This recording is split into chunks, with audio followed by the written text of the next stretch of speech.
Vous écoutez un podcast de EJR Radio, la radio pour tous.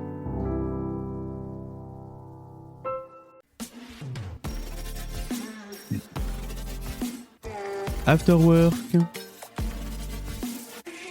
le grand témoin du jour.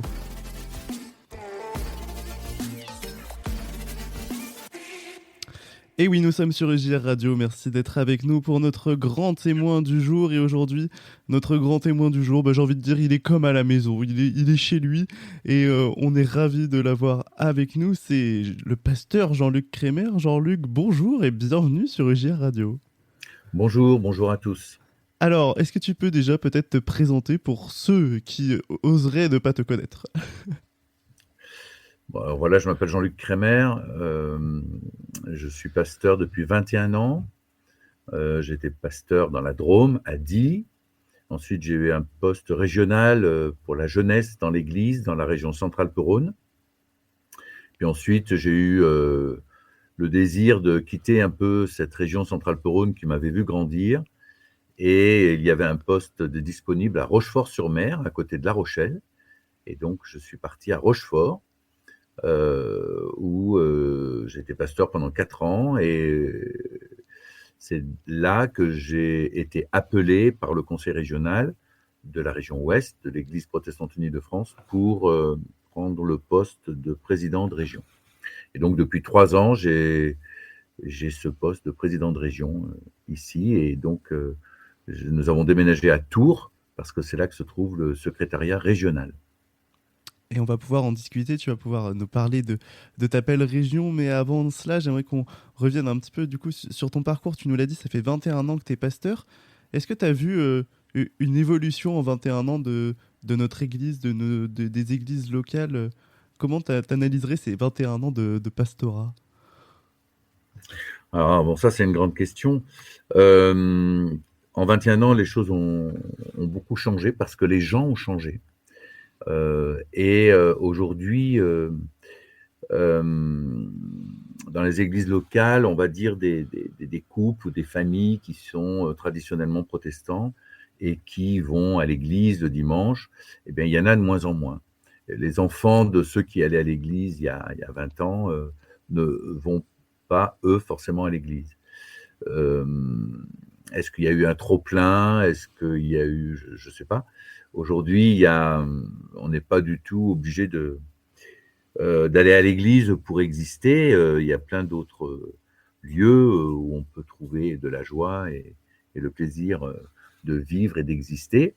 Je dirais qu'aujourd'hui, les protestants de souche ou de toujours, dans une communauté, ils sont de moins en moins nombreux et nos communautés s'enrichissent de personnes qui découvrent le protestantisme, découvrent la foi, se posent beaucoup de questions sur eux, sur la vie, sur la mort, sur le sens de la vie. Alors je ne dis pas qu'il n'y avait pas des personnes qui se posaient ces questions-là il y a 20 ans ou plus, mais je dirais qu'aujourd'hui, notre Église, elle s'enrichit quand même de beaucoup. Je dirais, le nombre de présidents de conseil presbytéral, par exemple, qui n'est pas d'origine protestante et qui, il y a 15 ou 20 ans, ne savait pas ce que c'était que le protestantisme, il y en a de plus en plus. Donc c'est un exemple très concret qui montre que notre Église évolue, bouge, change, et c'est bien parce que de bouger et de changer, ça montre que l'on vit. Évidemment, bien sûr, et puis on peut aussi peut-être se dire que voilà, nos églises sont en mouvement, et finalement, c'est peut-être réjouissant aussi de se dire qu'on ne reste pas bloqué comme il y a 20 ans. Tu nous l'as dit, donc dans ton parcours, tu as été d'abord pasteur en paroisse, et puis ensuite dans un poste régional, puis de nouveau en paroisse, et finalement de nouveau en poste régional. Entre les deux, est-ce qu'il y a vraiment une grosse différence entre être pasteur en paroisse et puis en poste régional ? Ah oui, il y a une grosse différence. Ouais.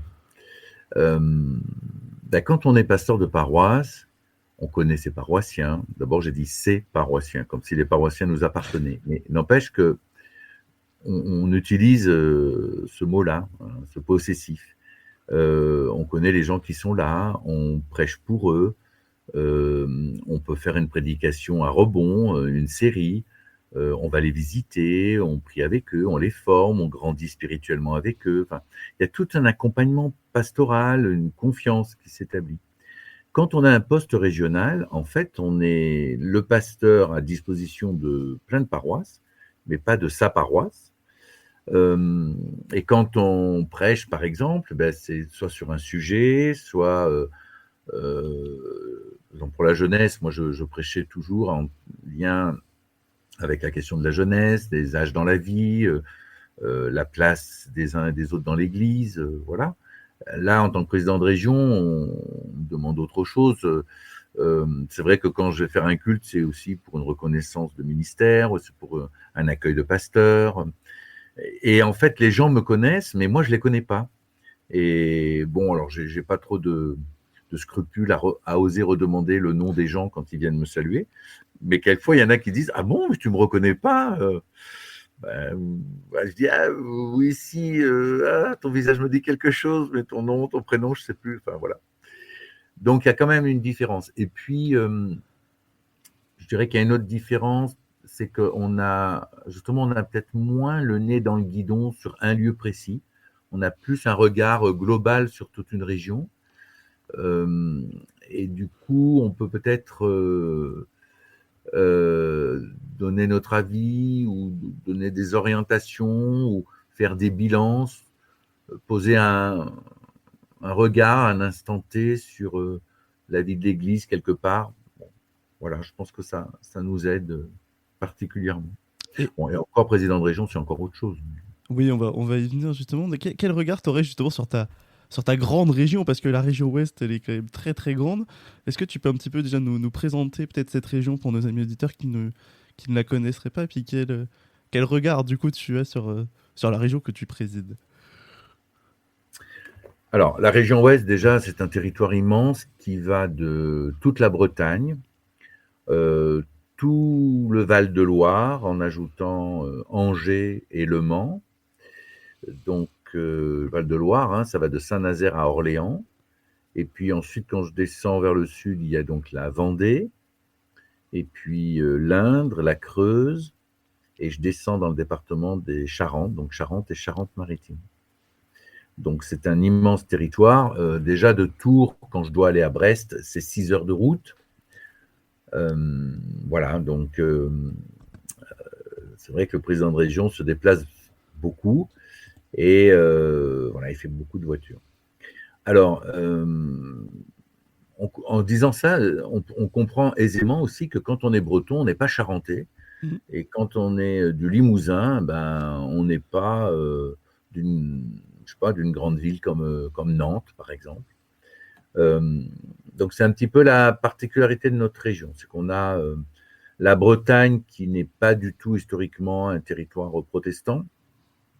La Bretagne a été évangélisée par les Anglais et en fait l'Église catholique ayant les bonnes terres en centre-Bretagne, les Gallois, c'est même les pasteurs du pays de Galles qui sont venus, ils ont implanté des églises sur la côte. Et d'ailleurs, quand on regarde, c'est assez rigolo parce qu'il y a un temple à Saint-Malo, il y en a un à Saint-Brieuc, il y en a un à Plougrescan, il y en a un à Brest, il y en a un à Quimper, à Lorient, à Vannes. Donc voilà, on fait le tour de la Bretagne.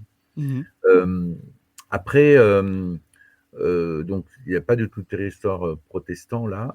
La Vendée, c'est quand même connu pour le catholicisme, mais en Vendée, il y a des poches protestantes. Ça c'est très drôle, comme ça, des petits territoires, comme Montcoutan, le Bocage vendéen, tout d'un coup, comme ça, une poche protestante. Et puis la Charente et la Charente-Maritime sont plutôt des territoires protestants.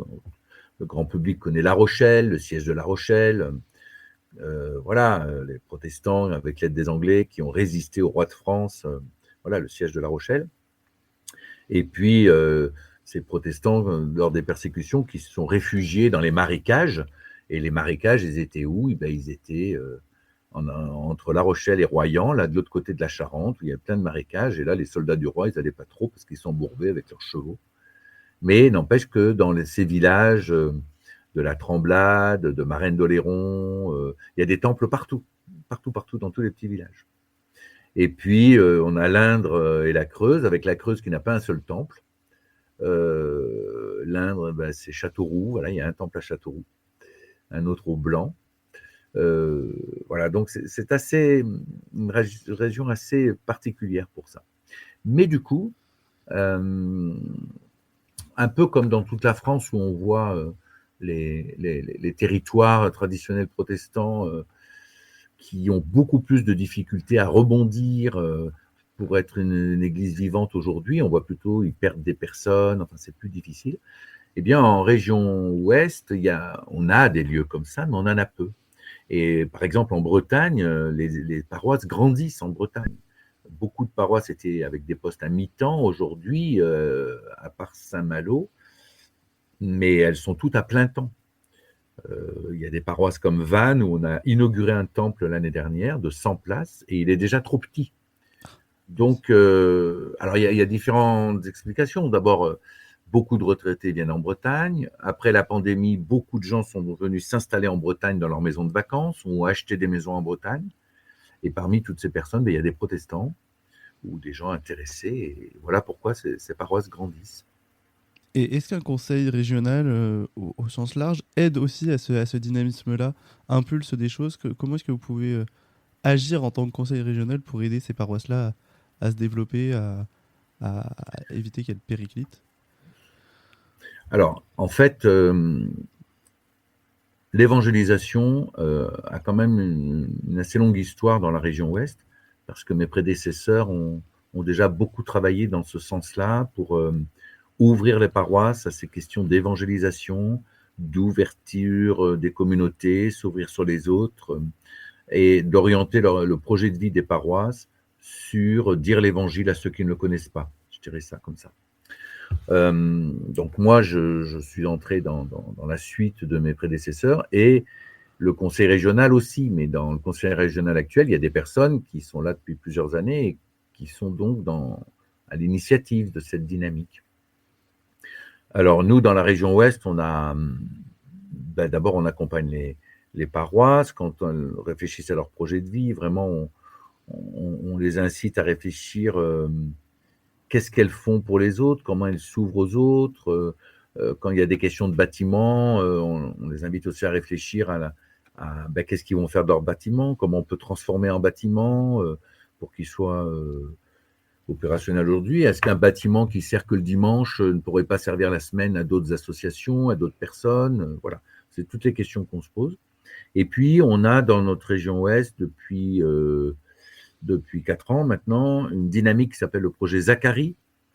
Et le projet Zacharie, donc, est vraiment porté par le conseil régional.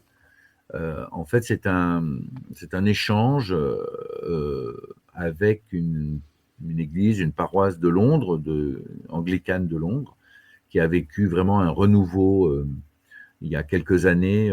Voilà, c'était une paroisse, il ne restait plus que quelques grands-mères. Et aujourd'hui, il y a 4 cultes par dimanche, il y a plein de monde, il y a plein de dynamiques. Et donc, qu'est-ce qui s'est passé?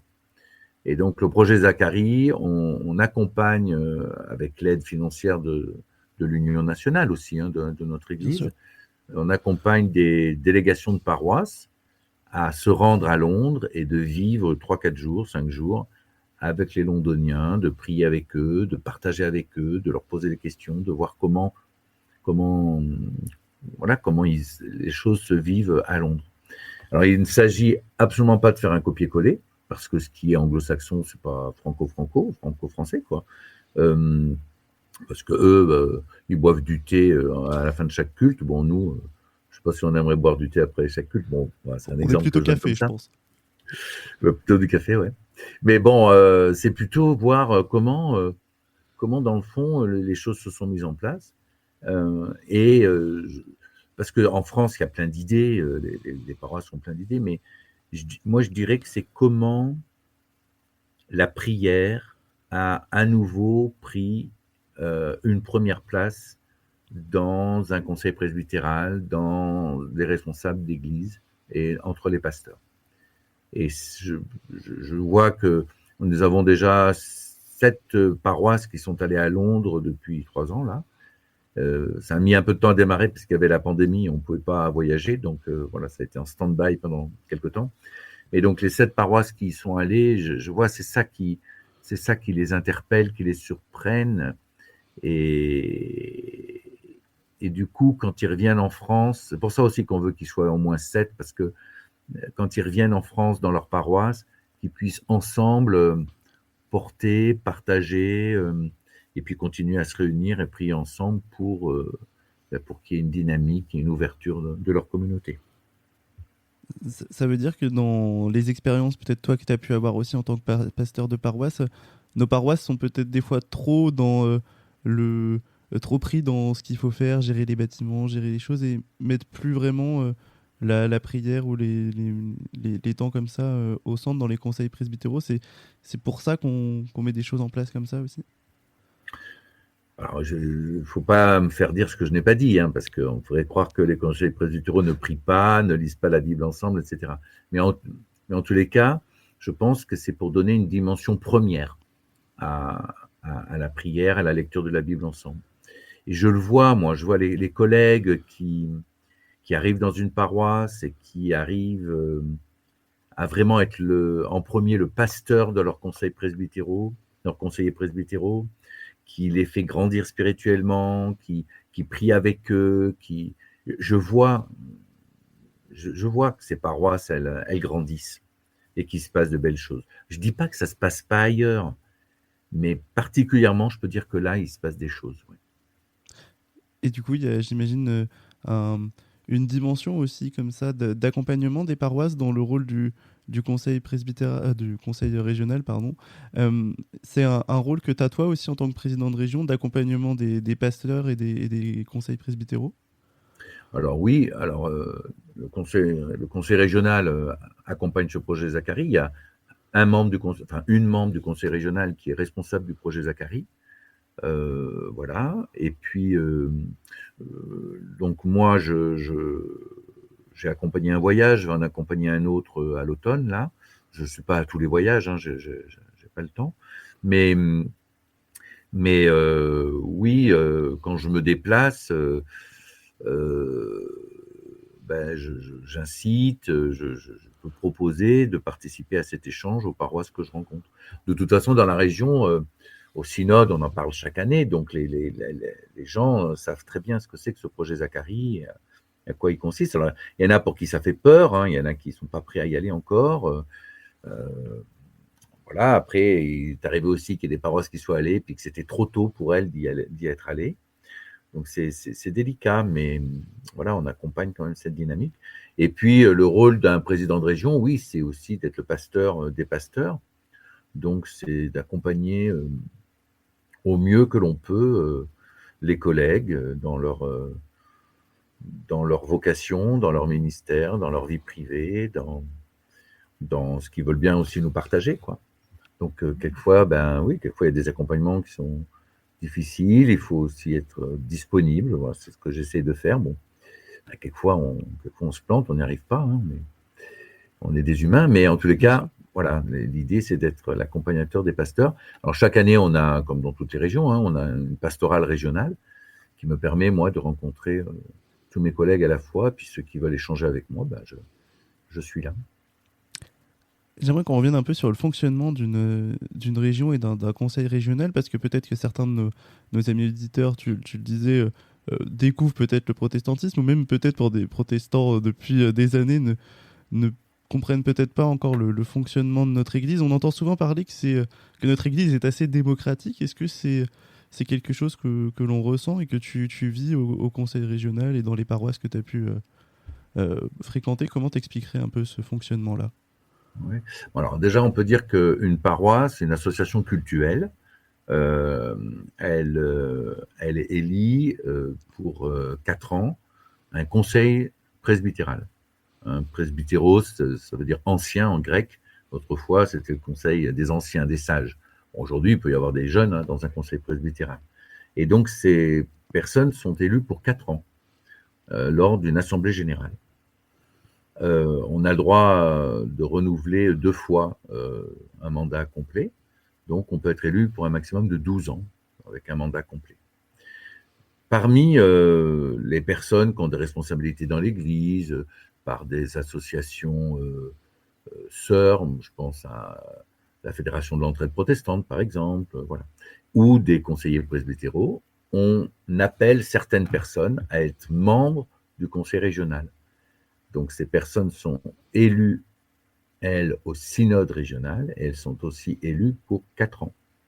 Et le synode régional se réunit environ 7 fois, 8 fois par an. Et parmi les membres des conseils régionaux, des paroisses, des membres d'associations sœurs, le conseil régional appelle des personnes, propose des personnes au synode national pour que ces personnes soient représentatives représentent la région au synode national qui a lieu chaque année. Et pareil, ce sont des mandats de 4 ans. Et donc finalement, ça veut dire que l'échelon régional et puis toi, en tant que président de région, tu es un peu le lien entre ce qui se passe sur le terrain dans les églises locales et le national. C'est un peu comme ça que ça fonctionne aussi? C'est exactement comme ça. Exactement. Donc moi, en tant que président du conseil régional, j'ai des rencontres nationales. J'en ai environ 7 à 8 par an à Paris avec mes collègues homologues, quoi, où on passe beaucoup de temps à parler des collègues, des postes qui sont disponibles, qui appeler sur quel poste. Il y a aussi à cette rencontre le président de la commission des ministères. La commission des ministères, c'est elle qui agrée ou pas un candidat pasteur qui a eu un master 2 en théologie à devenir proposant. Donc, proposant, c'est une étape de 2 ans avant d'avoir sa reconnaissance de ministère. Voilà. Et où est-ce qu'on affecte les proposants suivant leur, je sais pas, leur charisme, ce qu'ils souhaitent, leur conjoint, où est-ce qu'ils sont, leur travail, etc. Donc on passe quand même beaucoup de temps là-dessus. Et puis on parle aussi, par exemple, il y a eu des questions par rapport à des harcèlements dans l'Église, des harcèlements moraux, beaucoup. Pasteur qui se sent harcelé par un président de CP, ou le contraire, un pasteur qui harcèle des paroissiens, ça arrive. Et donc, là, la conférence des présidents a travaillé, avec l'aide aussi d'autres églises qui sont interpellées sur ces questions-là, à un document qui s'appelle « En Église contre les atteintes aux personnes », repères et conduites à tenir dans les situations de harcèlement, discrimination, abus de pouvoir ou violence. Donc ça a été un travail d'1 an avec des rencontres, voilà, et puis il est sorti un tract, un numéro, on peut appeler de manière anonyme. Bon voilà, tout ça, je donne cet exemple pour dire voilà ce qu'on travaille en conférence des présidents. Et puis on travaille aussi la question de la formation des pasteurs. On a travaillé aussi pour proposer aux pasteurs des thérapeutes pour être accompagnés dans leur ministère, dans leurs problèmes personnels. Enfin, voilà.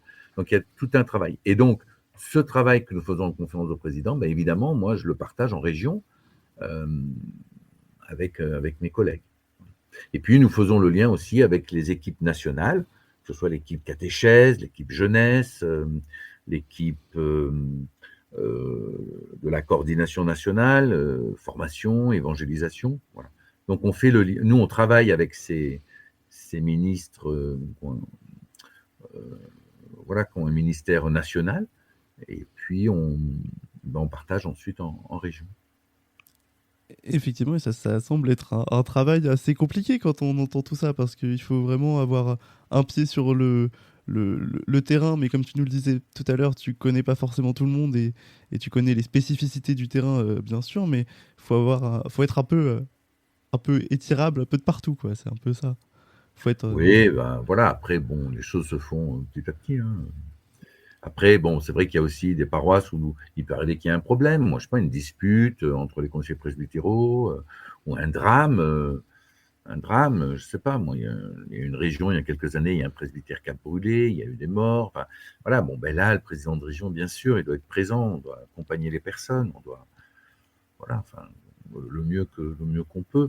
Mais on n'est pas seul, c'est-à-dire que nous, on a une collègue qui a été nommée, qui a été appelée au poste de secrétaire général et qui nous accompagne beaucoup, nous, en tant que président de région.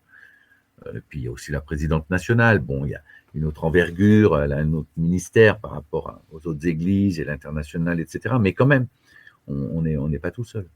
Bien sûr, et heureusement, j'ai envie de dire. Au moins, ça peut vous aider dans tout cela. Notre interview va arriver à son terme. Qu'est-ce qu'on pourrait souhaiter pour la région Ouest dans les années à venir et puis peut-être pour l'Église en général? Bah, moi, ce que je souhaite, c'est qu'il y ait des pasteurs qui viennent travailler dans cette belle région ouest. On a 11 postes vacants là, donc s'il y a des pasteurs qui ont envie de venir, ça c'est une chose, qui viennent. Et puis s'il y a des jeunes qui nous écoutent et qui se posent la question, oh, est-ce que j'ai un appel pour devenir pasteur, qui n'hésitent pas à rencontrer des pasteurs, à leur poser la question, qui ne gardent pas ça pour eux. On peut commencer des études de théologie et devenir pasteur 10 ans plus tard, 15 ans plus tard. Les études de théologie sont passionnantes. Elles peuvent déstabiliser quelquefois, mais c'est pas grave, il faut continuer. Et puis l'Église a besoin de pasteurs, elle a besoin de missionnaires. Donc il y a tout un chantier là depuis plusieurs années qu'on travaille en synode régionaux et national sur les ministères dans l'Église, quels ministres on veut pour vivre ces ministères. Est-ce qu'il faut faire 50 théologies pour devenir pasteur ou pour servir l'Église? C'est justement toutes ces questions-là qu'on se pose et il va y avoir des débouchés justement autres. Pas forcément faire 50 théologies, mais peut-être que 2 ans ou 3 ans. Enfin bon, tout ça, ça va se mettre en place petit à petit. Donc s'il y a des jeunes qui nous écoutent et que vous êtes interpellés, allez rencontrer le pasteur de là où vous habitez. Puis si vous n'en avez pas, vous vous appelez Jonas J Radio, il en connaît, il peut vous donner des coordonnées. Parce que l'Église a besoin de pasteurs, a besoin de vous. Et c'est un métier passionnant, pas toujours facile, mais passionnant. Et puis, voilà, il faut se mettre à l'écoute de notre Seigneur. Eh bien, c'est un beau message qui est passé pour nos amis auditeurs et on compte sur vous vraiment. Si vous avez cet appel pastoral, bah, n'hésitez pas, effectivement, c'est bien, tu relayes tout ça et tu as bien raison. Et notre tradition sur UJR Radio, pour finir les interviews, c'est de laisser la libre antenne et la parole libre. Si du coup tu avais encore quelque chose à dire à nos amis auditeurs, autre que les appeler à devenir pasteurs pour ceux qui entendent cet appel-là, qu'est-ce que tu aurais à leur dire ce soir? Tu me prends de court, là. Ouais, c'est toujours la pire question pour la fin. Ouais.